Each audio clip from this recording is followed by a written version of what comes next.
Today I'm down in Southern California driving the most powerful Integra Acura has ever built. But this is not an Integra Type R. Instead, this is the 2024 Acura Integra Type S. Even though, yes, it does use the Honda Civic Type R's engine under the hood, but more on that R versus S later. If you're shopping for an Audi S3, a Mercedes-Benz CLA 35, or a BMW M235i, not only should the Integra Type S be on your list, if my cash were on the line, as long as the dealer markups weren't too enormous, I would probably get the Type S. Styling is definitely one of the reasons that I would pick the Type S over the German alternatives. Also a reason I would get the Type S over the Civic Type R. The Type R is definitely more grown up in this generation than it ever has been before, but the Integra is a little bit more restrained and elegant in comparison. It still obviously has a sporty look. We've got shiny black bits over here, lots of extra cooling for the more powerful engine under the hood, a different interpretation of the signature Acura grille there with these little diamond shapes in there, only they flow freely, of course, to improve the cooling back there. We have the multi-module LED headlights that Acura has been known for a while, with, of course, a full LED turn signal inside. A little bit less pronounced than in the Type R is the functional hood vent, and you can see that they've really done a lot of work with the surfacing of the hood. I love the lines, especially from this angle. The extra cooling is necessary because of what's going on under the hood. This is the most powerful engine a production Integra has ever received. It's essentially a 2-liter 4-cylinder turbo borrowed out of the Civic Type R and then tweaked for use in the Integra. One of the tweaks is a bit more power, 320 horsepower, 310 pound-feet of torque, but it uses essentially the same 6-speed manual that we find in the Type R, and that is the only transmission offered in the Integra Type S. That certainly makes this more engaging and more fun to drive than its direct competitors, which would be the Audi S3, the CLA 35, and the BMW M235i. But if you don't want to row your own, you're going to find automatics or dual clutches in those German options. This one is just the manual transmission. Those options are also probably going to be faster 0 to 60, but considerably less engaging, less fun to drive than this. If you're truly torn between something like the BMW M235i and the Integra Type S, and you're really caught up on the all-wheel drive versus front-wheel drive debate, I would say drive them back to back, and I suspect you'll probably end up with the Type S. Getting 300 horsepower to the ground via the front 2 wheels can be a bit tricky, so of course we get bigger, grippier tires here. Standard 265/30 R19s all the way around. These are some seriously wide rubbers.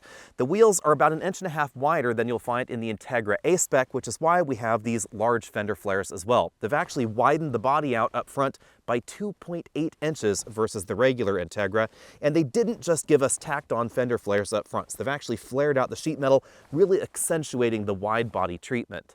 In the back, however, it's a different story. We still have the wide 265 with tires, we still have a wider track versus the regular Integra, but we have added on fender flares for the quarter panel and the rear door. It's the same rear door as the regular Integra, but we do have a different rear bumper. A big reason to buy this over the German competition is, well, it's bigger than the German competition. It's about 1 foot longer than the Mercedes-Benz CLA, about 10 inches longer than an Audi A3, and still 8 inches longer than a BMW 2 Series Grand Coupe. And most of that length increase goes right in here to the cabin, where we get a significant 4 inches more legroom in the back than you'll find in a BMW 2 Series Grand Coupe. Also, this is a sportback or a liftback design, so rather than a tiny trunk lid like we find in most of the competition, we have this practical hatchback here, and that gives us 2 to perhaps 3 times the cargo capacity and maybe about double the cargo practicality that you'll find in any of those German competitors. Compared to the rest of the Integra lineup, we have the same full LED taillights back here, the same hatch, but we have a larger spoiler on top and then a very distinctive lower bumper. The upper bumper looks very similar, but it widens out to give us clearance for those big rear tires. Down here at the bottom, of course, is the party piece, the triple exhaust tip setup. It may look very much like what we see in the Civic Type R, but it's actually an entirely different exhaust setup with an active valve inside, and they've deleted one of the resonators, making this definitely the most epic sounding version of this engine. As you'd expect, there's some aero touches to the back, but everything comes across as a little bit more discreet than in the Type R. To be honest, I'm surprised that the Integra is the only sportback in the segment, because this adds a great deal of daily driver practicality. Behind the hatch, we find over 24 cubic feet of cargo capacity. That's 2 to 3 times the cargo space you'll find in the BMW, the Mercedes, or the Audi.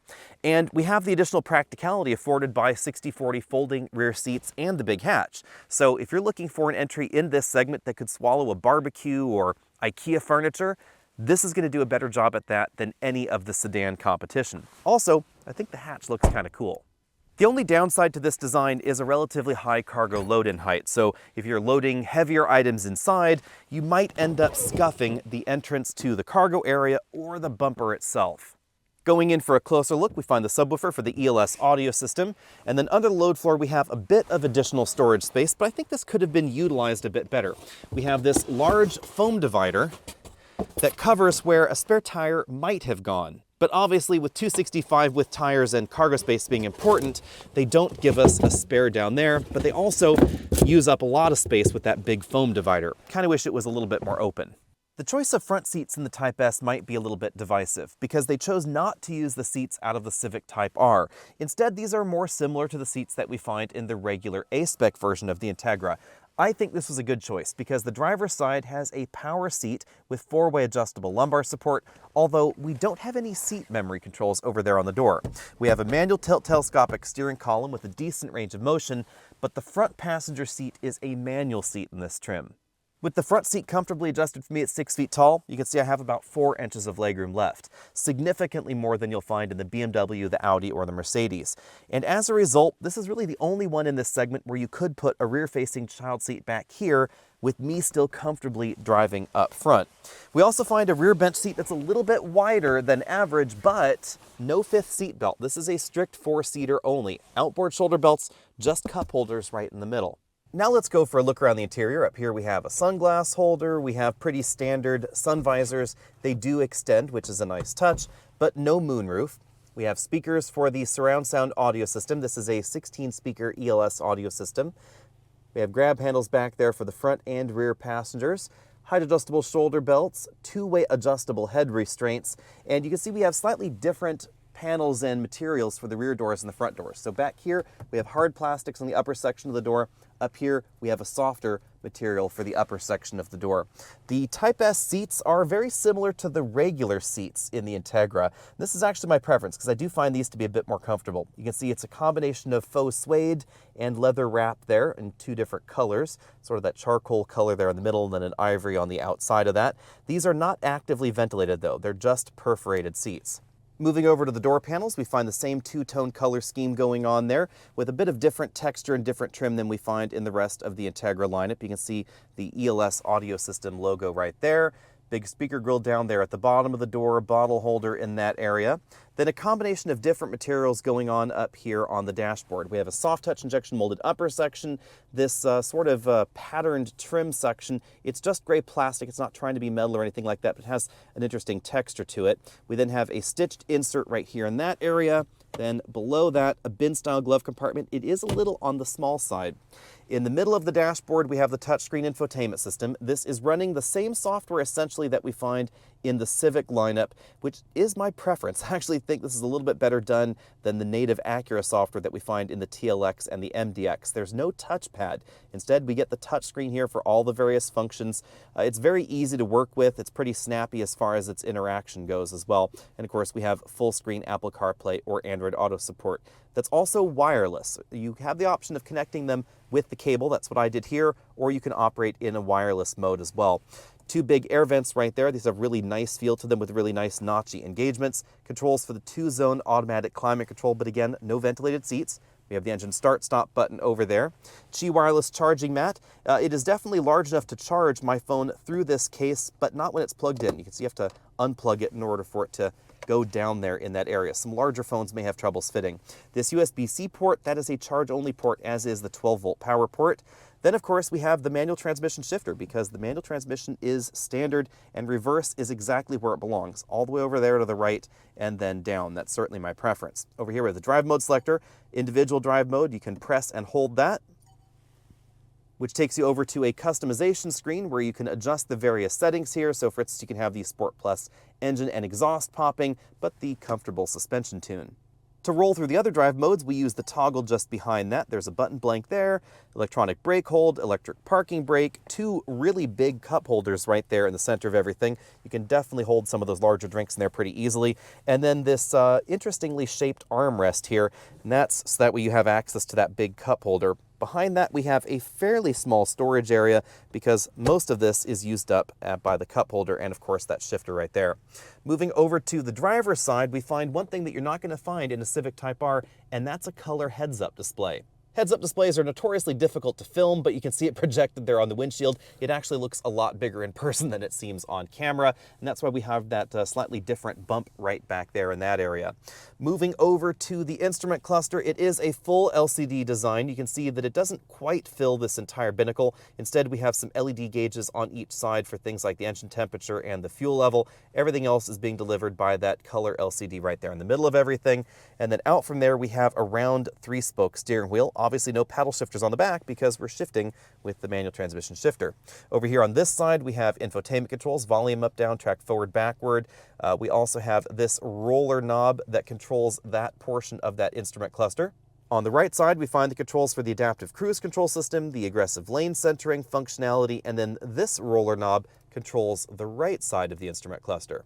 That right side is where we would adjust the heads-up display, the dimmer for that system, of course, and also get active safety readouts and some auxiliary gauges. You can also get things like the G-force meter there. We can get a brake pressure gauge. You can see the brake pressure increasing there, also throttle gauge and a boost gauge as well.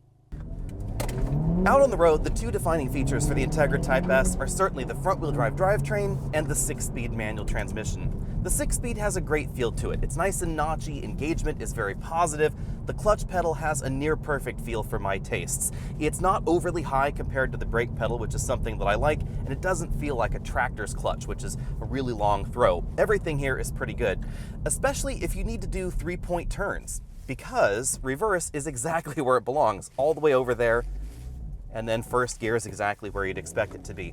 Rather than pushing down or pulling up or something like that on the shifter, it's an awful lot easier to make multi-point turns in the Integra than a lot of manual transmissions I could mention. And that might be important if you live in an area that has tight parking because the Integra doesn't turn quite as tight as some of the competition. Now, about the front-wheel drive nature, everybody in this segment is front-wheel drive based, the Audi, the BMW, the Mercedes, etc. But this is the only one that doesn't send some extra power to the rear wheels. There are obviously pros and cons to that. The one con that's going to be obvious right away is torque steer. There is going to be a little bit of it in here, even though Acura's done a really good job trying to tame it down. They do give us a limited slip differential up front, which is a nice touch, and that's something that I really noticed in this little intersection up here because it actually is kind of a gravel coating over the road here. It's definitely a little on the loose side. Now in straight line acceleration, there's really not a torque steer problem at all. It's really just if you're accelerating in the corners, you have to be mindful of that. And it may be a little extra obvious because of the manual transmission, of course, because your left hand's gonna be on the wheel, your right hand's gonna be on the shifter, and that means that maybe you'll wander around in the lane a little bit more. I find it particularly enjoyable though, because it adds an extra layer of personality, an extra layer of experience required in order to handle what's going on with the Integra Type S.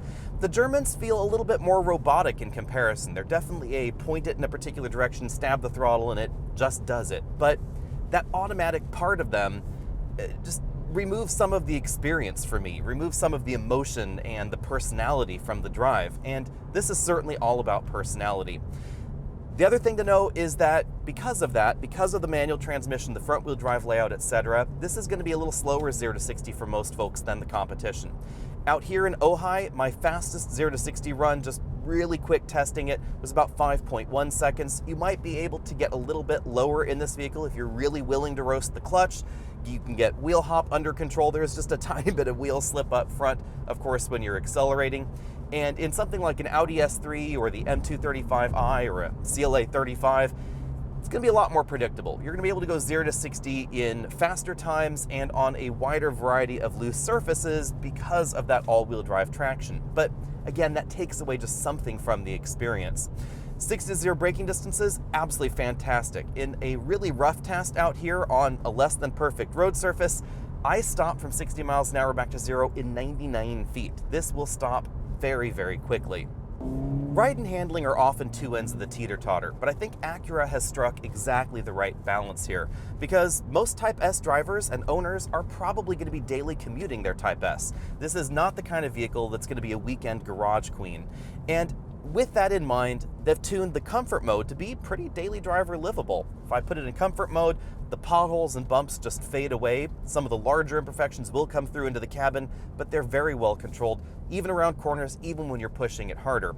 I have to say, my favorite drive mode so far today has been the individual drive mode, because I can have the softer suspension with everything else dialed up to 11. Of course, if you want to take things all the way, you can put it in Sport Plus. It's going to firm things up. It's going to give us all the cracks and pops and burbles out of the exhaust. Acura says that there are 11 programmed pops and burbles back there, and I've definitely been exploring all of those on this winding road here. And again, you will notice a little bit of torque steer depending on how you take the exit from these corners. So you come into this corner here, make sure you got both hands on the steering wheel, and then you stab it on leaving the corner, and you will definitely feel a little bit of pull. But if you are willing to stick with it, you will then feel the limited slip differential kick in, really pulling you out of that corner. This has an absolutely fantastic feel out on roads that are winding like this.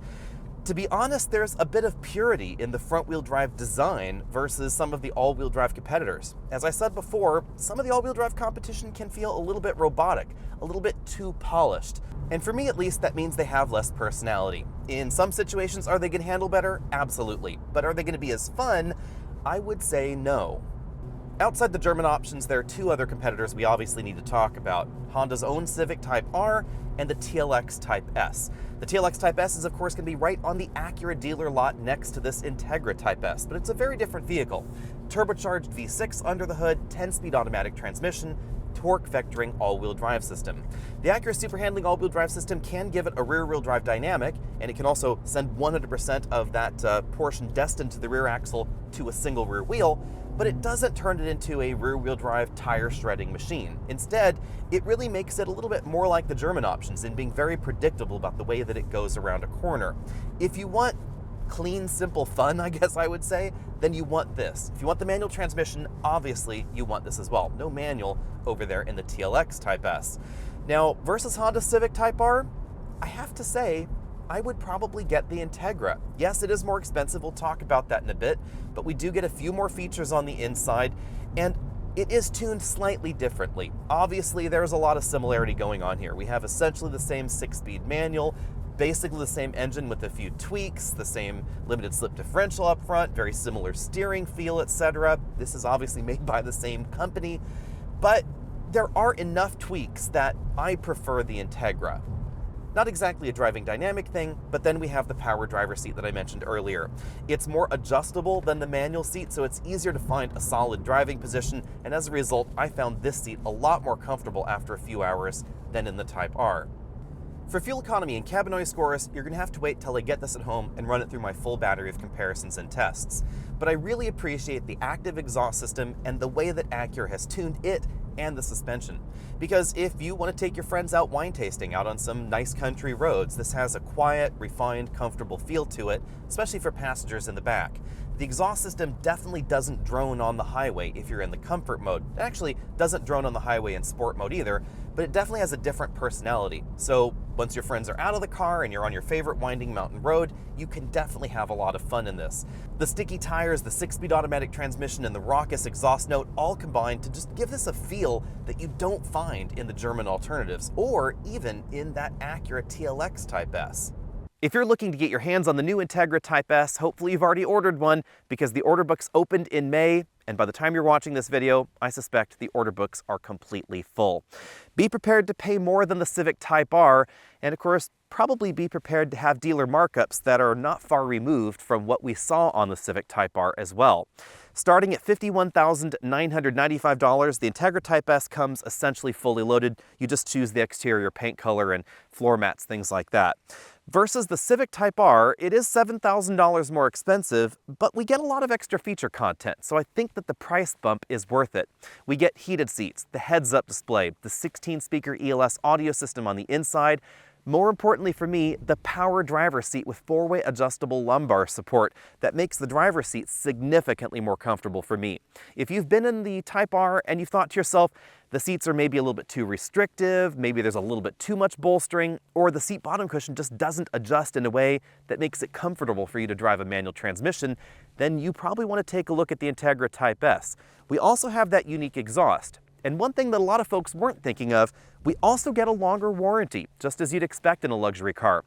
4 years, 50,000 mile bumper to bumper versus 3 years, 36,000 in the Civic Type R, and a longer powertrain warranty as well. You get an extra 10,000 miles and an extra year on that, up to 6 years, 70,000 miles.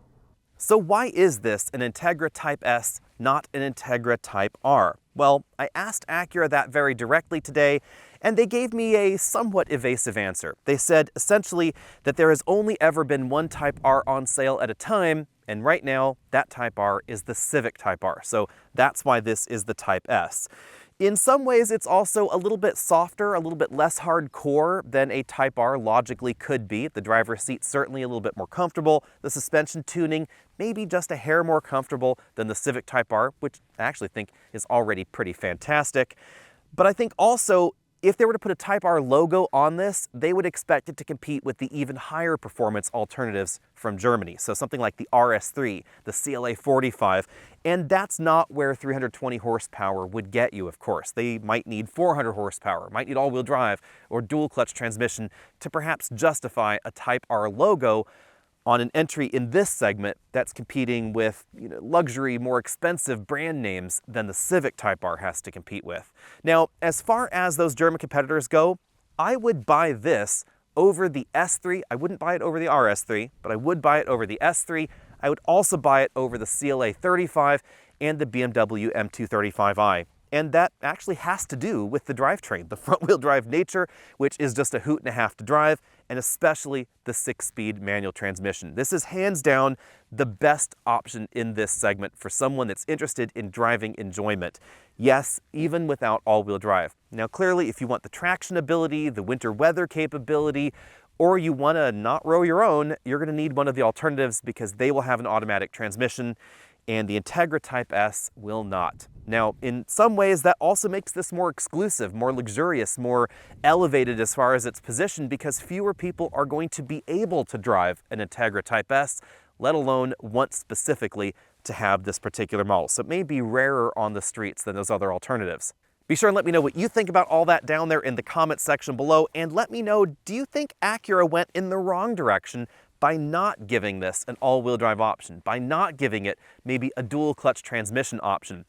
Part of me is a little bit surprised that they didn't resurrect their 8-speed dual clutch transmission and try and figure out some way to jam it under the hood, maybe with a simple all-wheel drive system. But that probably would have sucked an awful lot of personality out of the Integra. Let me know about that down there, and I'll see all of you next week.